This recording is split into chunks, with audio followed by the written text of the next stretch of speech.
Hello everyone, आप देख रहे हैं द एजुकेटर।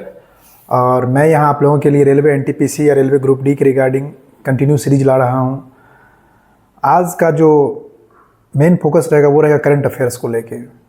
करंट अफेयर्स कहाँ से पढ़ें और कम समय में इसकी तैयारी कैसे करें, सोर्सेस लिमिटेड कैसे रखें और एग्ज़ाम में किस तरीके से मैक्सिमम से मैक्सिमम आउटपुट आ सके। इसमें मैं अपने बारे में जहाँ से मैंने पढ़ा था वही बताऊँगा आपको। तो आइए शुरू करते हैं।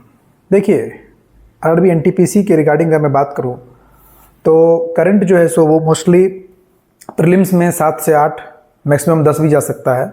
डिपेंड करता है कि आपका सेट में कितना करंट पूछा है। मेंस में भी सेम रहता है, लगभग 7 से 8, 10 से 12 भी वेरी करता है। तो चूँकि मेंस में से जो है सो क्या होता है कि 1 या 2 सेट होता है, लेकिन प्रीलिम्स में बहुत सारे सेट रहते हैं। आपका कौन सा सेट आएगा ये थोड़ा सा कहना मुश्किल हो जाता है, और आपके सेट में कितना करंट आएगा ये भी थोड़ा सा बताना मुश्किल है। देखिए, करंट अफेयर्स का जो शेड्यूल चल रहा है, पहले जब भी एग्जाम होता था रेलवे का तो पीछे का 1 साल का 1.5 साल का करंट अफेयर्स पढ़ के हम लोग जाते थे। जैसे कि 2019 का जो एनटीपीसी लिया था मेंस 2022 में, उसमें मैं 2021 का पूरा करंट अफेयर्स पढ़ के गया था और करंट पूछता भी था उसमें थोड़ा पीछे से। लेकिन जो 2025 में एग्ज़ाम दे के आया हूँ, प्रीलिम्स और मेंस दोनों, इसमें करंट का पूरा कह सकते हैं काया पलट कर दिया गया है। 10 में से 8 क्वेश्चन पूछ रहा है 2 महीने पहले का। अगर सितंबर में एग्जाम है तो जुलाई का क्वेश्चन, जून का क्वेश्चन, अगस्त का क्वेश्चन पूछ रहा है, मोस्टली जुलाई का पूछ रहा है। क्योंकि मैं अभी अक्टूबर में मेंस दे के आया हूँ, तो मोटा मोटी कह सकते हैं कि अगस्त का लगभग उसमें 10 में से 6 या 7 करंट अफेयर्स पूछा था।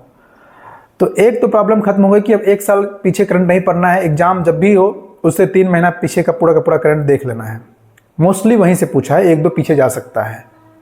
कहाँ से पढ़े, कितना पढ़े, ये भी इंपॉर्टेंट है, क्योंकि करंट अनलिमिटेड है और अनलिमिटेड चीज़ें जब रहती है तो उसको समेटना थोड़ा सा मुश्किल हो जाता है। मार्केट में बहुत सारे बुक हैं, चाहे वो एसपीडी की हो, बहुत सारे टीचर्स यूट्यूब में जो पढ़ा रहे हैं, या बहुत सारे कोर्सेज आते हैं।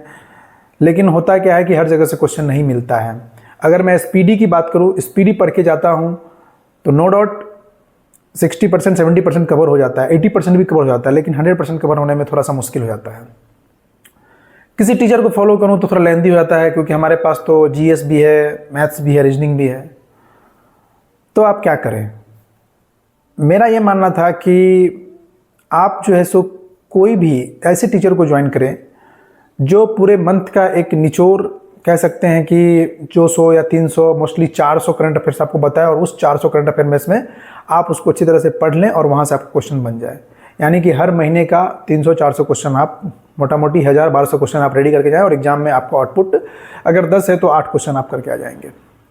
उनके लिए दिक्कत नहीं है जो डेली बेसिस पे पढ़ते हैं, क्योंकि जो डेली बेसिस पे करंट कर रहे हैं, पिछले 2 साल से 3 साल से कंटिन्यू पढ़ रहे हैं, उनको तो कुछ बताना ही नहीं, उनका तो सब कुछ बढ़िया ही चल रहा होगा। क्योंकि जो डेली करंट पढ़ेगा उसे तो कभी भी बर्डन आएगी नहीं। प्रॉब्लम उनके लिए जो करंट डेली नहीं पढ़ते हैं, जो मंथली पढ़ते हैं या फिर एग्जाम के टाइम में पढ़ना पसंद करते हैं। तो ये वीडियो उन लोगों के लिए है जो एग्जाम के टाइम में पढ़ना पसंद करते हैं। मेरा क्या था कि मेरा स्टडी आईक्यू से गौरव गर्ग सर है, उसका करंट अफेयर्स जो है सो बेस्ट 300 जो आता है वो पढ़ता हूँ, और आज से नहीं, लगभग 2017 से मैं उनका कर रहा हूँ, और मेरा हर एग्जाम में करंट अफेयर्स अच्छा जाता है। क्योंकि उनका बेस्ट 300 ठीक है, थोड़ा सा लेंदी रहता है, 4 वीडियो आता है मोस्टली उनका, और 6 से 7 घंटा इन्वेस्ट करने के बाद उनका पीडीएफ रख के अगर पढ़ते हैं तो एग्जाम में एक भी क्वेश्चन नहीं छूटता है। इसकी गारंटी तो है, क्योंकि मैं जितना भी करंट का उनसे पढ़ के गया, जिस एग्जाम के लिए भी अच्छा गया है। लास्ट टाइम जो अभी मेंस दे के आया हूँ, उस समय गलती से मेरे पास समय न होने के कारण मैं उनका करंट अफेयर नहीं देख सका 2-3 महीने का, जिस वजह से उसका खामियाजा हमको भुगतना पड़ा। लेकिन चाहे वो ग्रुप डी 2018 हो या एनटीपीसी 2020, एनटीपीसी 2021 और 22 जो भी है, या फिर एनटीपीसी प्रीलिम्स 2025, ये सारा एग्जाम मेरा अच्छा गया था, क्योंकि मैंने वहाँ से ही पढ़ा था। बेस्ट 300 उनका, डेली तो नहीं पढ़ पाया था, लेकिन बेस्ट 300 मैं पढ़ा था। इसीलिए आप लोगों के लिए जो सबसे अच्छा होने वाला है वो वही चीज़ रहेगा कि आप किसी ऐसे टीचर को सेलेक्ट कीजिए जो मंथली डोज आपको एक बार दे दे, और आप उसको एग्जाम टाइम में 3 बार 4 बार रिवाइज करके जाइए, आपका करंट अच्छे से बन जाएगा। और दूसरी बात क्या होती है करंट को लेके, कि ब्लाइंडली मेहनत नहीं करना होता है। थोड़ा सा अपने चीज़ों को देखना होता है कि एग्जाम किस पैटर्न को फॉलो कर रहा है। ऐसा मैं इसलिए कह रहा हूँ क्योंकि आप पढ़ रहे करंट में 25 से 30 टॉपिक आता है, international, national, games, books, this that, बहुत सारी चीज़ें होती है, या फिर हर दिन कुछ ना कुछ नया अचीवमेंट गवर्नमेंट को लेके होते रहता है। तो आप जो है सो लिमिटेड चीज़ों से लिमिटेड ही पढ़ें। गेम्स है तो गेम्स में कौन सा गेम पढ़ना है, हर दिन नया गेम हो रहा है, आप क्या पढ़ोगे, आप हर दिन नए खिलाड़ी आ रहे हैं, क्या पढ़ोगे आप। तो इसीलिए सबसे पहली बात उसको लिमिट करके ही पढ़ना है, और लिमिट करके आपको एक अच्छा टीचर ही पढ़ा सकता है, क्योंकि आपको तो पता है नहीं कि लिमिट क्या, लिमिटलेस क्या होती है, कितना पढ़ूँ कितना ना पढ़ूँ, क्योंकि कैंडिडेट को तो लगता है कि सब कुछ ही इंपॉर्टेंट है।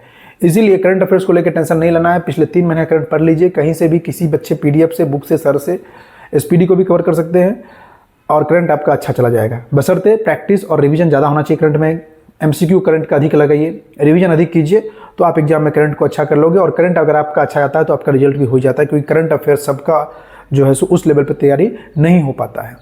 तो इस वीडियो में इतना ही, मिलते हैं बहुत जल्द अगले वीडियो में किसी अन्य टॉपिक के साथ, किसी अन्य चीज़ों पर बात करेंगे। तब तक के लिए देखते रहिए, चैनल को सब्सक्राइब कीजिए, लाइक कीजिए, वीडियो कमेंट कीजिए। धन्यवाद।